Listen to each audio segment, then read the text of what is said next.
A 1,250% capital rule could lock U.S. banks out of Bitcoin. 6 Republican senators have asked U.S. bank regulators to rewrite a capital rule that, in practice, makes it uneconomic for a federally regulated bank to hold Bitcoin on its own balance sheet.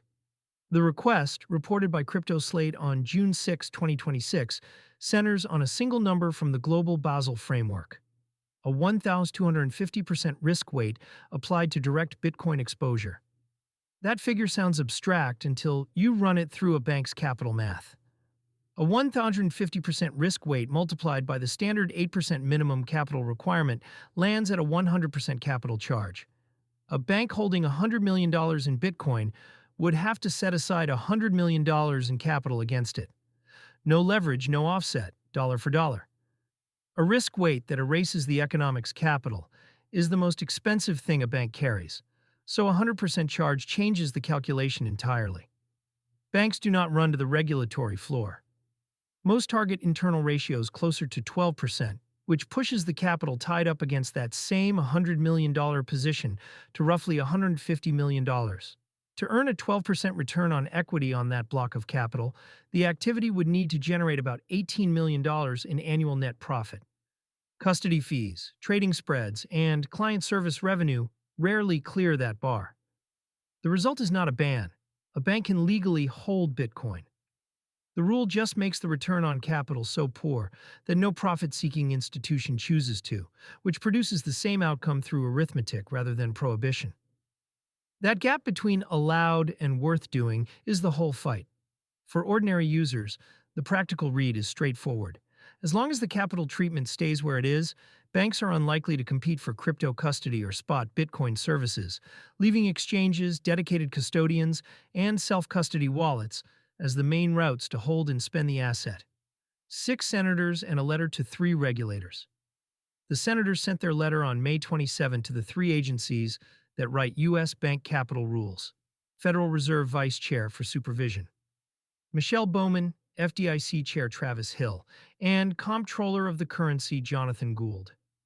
They urge the regulators to revise the capital treatment that makes bank-held Bitcoin economically unviable, arguing that the current approach pushes illegal activity out of the regulated banking system for reasons unrelated to actual risk. The letter is advocacy, not a rule change. U.S. regulators are not bound to act on it, and any revision to capital treatment would run through a formal rulemaking process with comment periods. The senators do not set the number.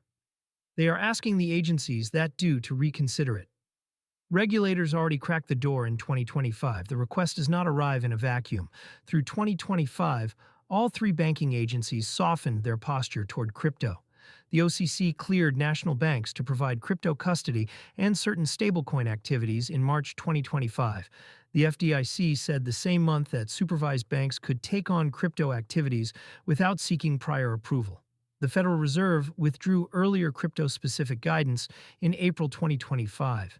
In March 2026, joint guidance gave tokenized securities the same capital treatment as the assets they represent. Each of those moves widened what banks may do. None of them touched the 1,050% weight on Bitcoin itself, which is why the senators singled it out. Permission to custody an asset means little if the capital cost of holding it on the books wipes out the business case. Basel's review and the Clarity Act backdrop, the timing tracks 2 parallel tracks. The Basel Committee agreed in November 2025 to fast-track a targeted review of its crypto asset standard, which is the source of the 1,250% figure, so the international rule itself may move. Domestically, the push lands while Congress advances the Clarity Act, which would hand banks clearer statutory authority over digital assets. Statutory authority and punitive capital treatment can coexist, and the senators appear to want both questions resolved together rather than leaving banks with the legal right to hold Bitcoin and no economic reason to use it. The stakes reach beyond banks. The institutions best positioned to back regulated crypto products in the United States, from custody to settlement to card programs, are the same ones the capital rules sidelines.